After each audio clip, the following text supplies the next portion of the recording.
Magandang umaga mga kabay. So meron po akong estimate dito. Ang model nito mga kabay, dito 5032. Ito po yung rotary hammer ng DeWalt na 2 mode. Meron po siyang drill tsaka hammer. So ito mga kabay, yan, may nakalagay pa switch depict, ayan.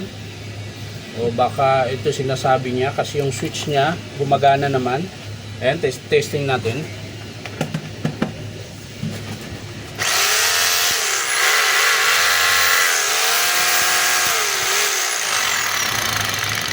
So baka dahil dito mga kabay, ayan, ito yung sinasabi niya, ayun, kalas na pala eh. Yung pinaka selector niya mga kabay, nakalas.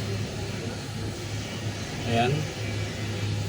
So titingnan natin dito sa kanyang front housing kung merong basag o wala. So wala naman mga kabay.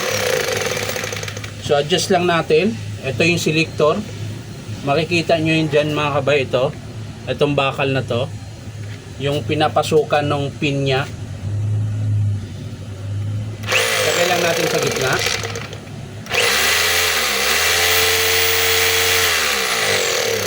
So gumagana siya mga kabay. Forward natin.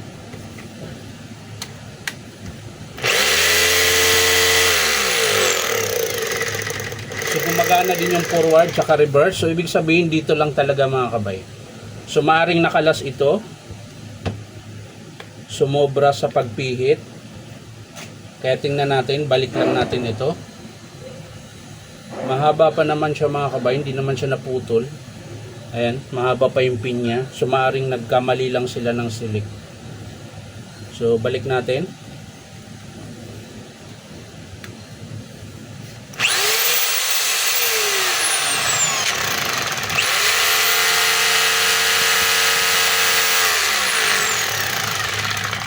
Testing natin yung hammer kung malakas pa.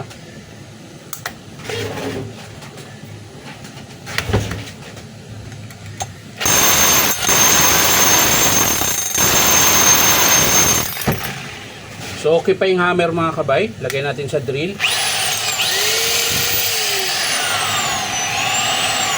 Reverse.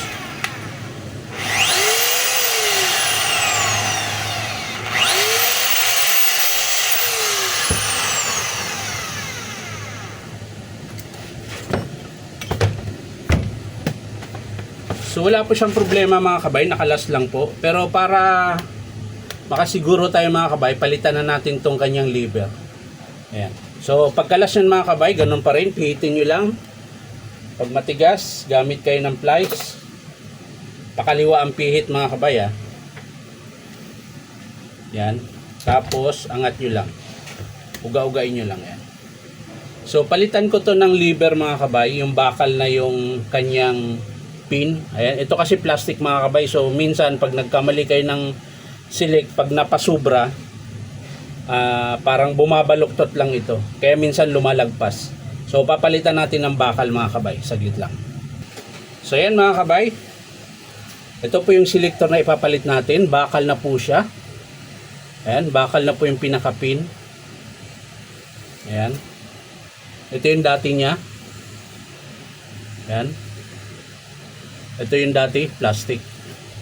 So, kung maghanap kayo ng lever nito mga kabay or selector hammer, dito po yan mabibili sa Powerman Hardware 530 T. Alonso, Santa Cruz, Manila.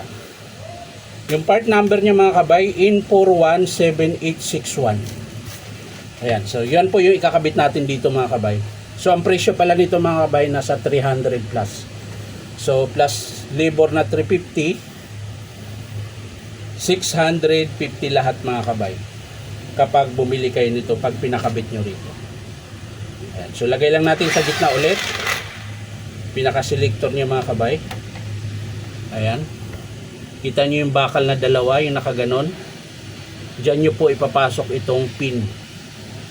Ayan. So kung paano nyo kinalas kanina mga kabay yung arrow, pag ganyan. Ayan. Tapos diin nyo lang. Tapos pihit pa kanan. Yan.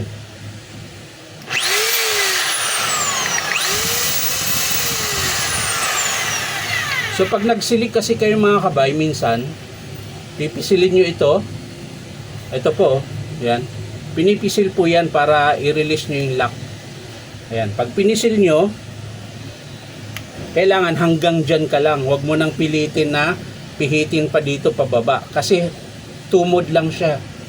Hanggang dalawahan lang siya. Hindi yan katulad ng 033 na hanggang 3 kasi meron yung chipping. Kahit naman yung sa 033 mga kabay, ganun pa rin ang nangyayari kalimitan. Ito nasisira. Gawa nung minsan pinipihit na umaandar. Ayan, ganito mga kabay. Ayan, limbawa, inandar ka na. Tapos ang bilis pa ng ikot, sabay pihit. Nakakasira din po yun mga kabay. Dapat paghinto, saka mo pihitin. Ayan. Hinto, tapos pihit. Yan, pag naglipat kayo, huwag yung umaandar tapos nililipat nyo. Masisira po talaga yun. Kahit itong pinalit natin mga kabay, bakal na yan, pag yan umiikot tapos sinisilik nyo, masisira pa rin talaga yun. Dahil nakabaon lang naman yun sa plastic, yung bakal na yun, yung pinalit natin. Ayan. So yan lang mga kabay, maraming salamat sa panunod at palike and share na rin. Sa mga gusto magpa-repair mga kabay, punta lang kayo dito sa Powerman Hardware 530 T. Alonso, Santa Cruz, Manila. So maraming salamat mga kabay. Baka pwede makahingi sa inyo na isang papalo sa aking YouTube account na Inom Tabay, at syempre pakishare na rin at palike. So maraming salamat. Bye bye.